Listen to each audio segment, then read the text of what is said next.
tales como la Asociación por los Derechos Civiles, la Asociación por la Igualdad y la Justicia, entre otras. De hecho, ha sido fundador de algunas de ellas. Recientemente se desempeñó como director de la Dirección Nacional de Relaciones con la Comunidad Académica y la Sociedad Civil. Desde allí, por medio de diversas iniciativas que tuvimos la suerte de participar, trabajó asiduamente con las facultades y las carreras de Derecho de todo el país, promoviendo la articulación de las relaciones entre las instituciones académicas y el Ministerio de Justicia y Derechos Humanos de la Nación. Estoy segura que esto es apenas una semblanza de toda la trayectoria de Martín, pero sí quisiera destacar y poner énfasis en una preocupación constante y un compromiso constante que creo que seña toda su trayectoria y que es con la formación de los operadores del derecho. Quienes tuvimos el placer de oírlo en el último curso que dictara en la carrera de especialización, creo que fuimos contagiados de este espíritu y como buen docente nos interpeló a modificar la realidad. Desde este lugar es que celebro la constitución de esta Comisión de Derechos Humanos Dante Bodo. Felicito a quienes han tenido la iniciativa. No me queda más que decir, solo permitirme que en este marco de espacios que se abren a la reflexión, invitar a todo el auditorio a seguir pensando, no solo dentro de esta comisión, sino en instancias de formación. La semana que viene estamos iniciando en la facultad otro curso de posgrado referido justamente a principios e instituciones de acceso a la justicia, que va a estar a cargo de la doctora Mariela Puga. Como les decía, celebro esta instancia donde el Colegio de Abogados, ahora la Comisión de Derechos Humanos, abren espacios de reflexión, de intercambio de ideas, espacios para escucharnos, escuchar otras voces prestigiosas como las de Martín, y como bien decía Alberto Mariani, que sea espacio también de denuncias y de contención. Y obviamente, me parece muy importante esto de rescatar a la memoria la figura de Dante Bodo y de su lucha y compromiso por los derechos humanos, así como también la de su trágico final. Creo que son realidades que nos tienen que interpelar, que nos deben llevar a reflexionar aquí y ahora sobre la vigencia de los derechos humanos en estos tiempos de pandemia. Por eso creo que el título de la presentación de la reunión de hoy habla por sí sola, ¿no? Ojalá que en el futuro, frente a otras contingencias históricas que nos toquen, tengamos la posibilidad de seguir reuniéndonos como abogados y abogadas que abordamos la realidad, pero ojalá sea que esta vez en tiempos de derechos humanos. Ojalá que sea así. Los dejo ahora en manos de Martín, quien seguramente va a hablar mucho mejor que yo, así que así los dejo. Bueno, muchísimas gracias a todos, a todas, al colegio, sus directivos, a Amelia, a la facultad. Es un placer estar acá. Tengo unos 40 minutos más o menos para contarles algo o iniciar una conversación.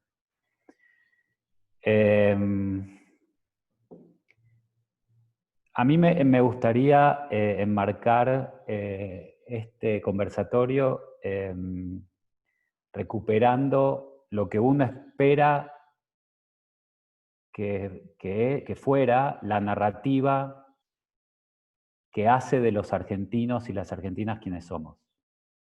Digamos,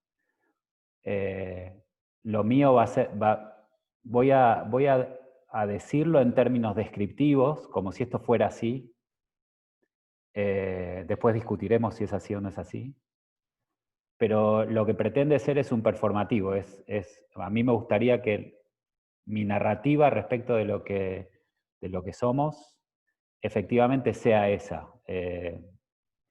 Que la identidad de los argentinos y las argentinas, entre otras cosas, se centre en en esta historia que yo voy a contar.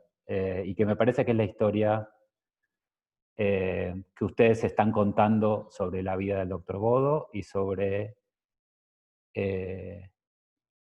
la justificación de por qué tener una comisión de derechos humanos en el colegio.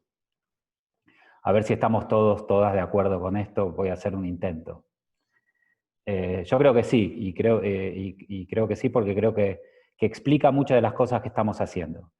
Pero en tiempos de narrativas agrietadas, yo creo que esta no, y me parece que ustedes van a estar de acuerdo conmigo. Empecemos con eso.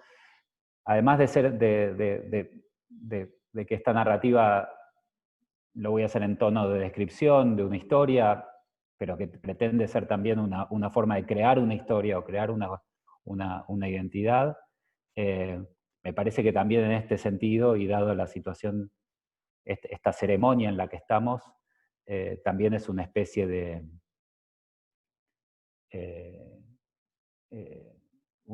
rezo laico, como decía Alfonsín cuando recitaba el preámbulo de la Constitución. A ver si podemos rezar juntos esta narrativa.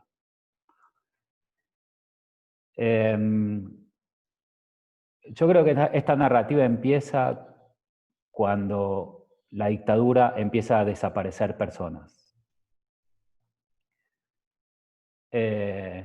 Y quienes no eran gente adulta en ese momento tienen que ponerse en ese lugar. Digamos. El primer esfuerzo es ponerse en el lugar en un país en el cual la gente desaparecía a la noche y no volvía.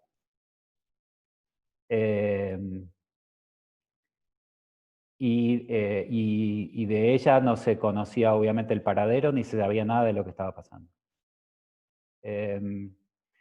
Las sospechas obviamente era que era el Estado, el gobierno quien se la llevaba, pero al principio se sabía muy poco. Entonces, ¿qué hacían los seres queridos de esta persona, los familiares de esta persona? Bueno, la salían a buscar. Y buscaban en los hospitales y buscaban en las comisarías. En la práctica jurídico-política previa a la transición democrática, ustedes van a entender que lo que sucedía era que esa práctica de búsqueda era tomada por una práctica política jurídica que estaba definida por nuestro hiperpresidencialismo y nuestras formas del derecho penal y el derecho administrativo. ¿Cuáles eran nuestras formas del derecho penal? Presentar habeas corpus. ¿Y cuál era la forma de nuestro derecho administrativo? Agotar la vía administrativa. Eso decían los libros que se enseñaban de memoria en la facultad. La vía del derecho penal terminaba cuando los jueces en la Argentina le preguntaban a quien detentaba el Poder Ejecutivo si tenía noticias de esta persona, y el Poder Ejecutivo, el presidente, entre comillas, le decía que no tenía idea. Mentía, el Ejecutivo le mentía a los jueces, y los jueces formalistamente, salvo honrosísimas excepciones que intentaban algún tipo de investigación, le decían a la persona: el Poder Ejecutivo no tiene noticias.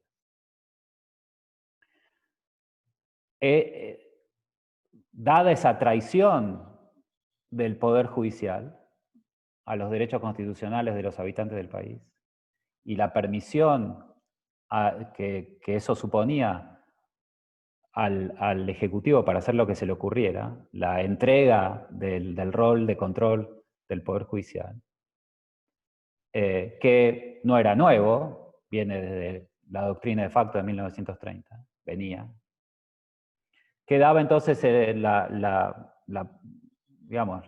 eje administrativo, y los familiares llegaban hasta el vértice del poder, y sobre todo en Buenos Aires, en la capital federal, en todo el país, pero en la capital federal materialmente terminaba en un domicilio, Balcarce 50, la puerta de la Casa Rosada.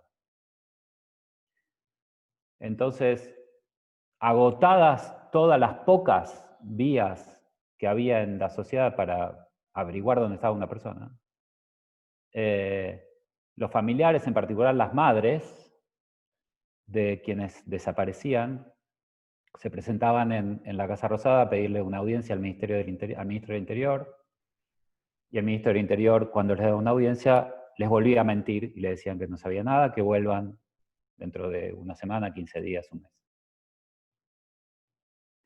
Entonces, la gente volvía y como las desapariciones se multiplicaban, lo que se producía era lo que se produce todavía en algunas instituciones de nuestro país, públicas y privadas también, pero sobre todo las públicas, donde la gente va a pedir un servicio público, y es que no hay lugar para todos, para todas, y lo que se arma es una fila. Y en la fila la gente habla. Entonces lo que empieza a suceder ahí es una cosa fascinante, que es que la madre de una persona desaparecida se da cuenta que no es solamente su hijo o su hija quien desapareció, sino que son más. A medida que avanza el tiempo, muchos más. Y entonces lo que empieza a suceder es que ya no son una madre de una persona desaparecida la que está buscando en diferentes lugares dónde está su hijo o su hija, sino que ahora empiezan a ser las madres de las personas desaparecidas o de los desaparecidos, quienes empiezan a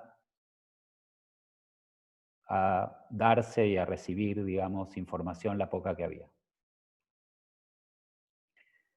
¿Cómo se constituye esa identidad colectiva? Bueno, básicamente porque como no se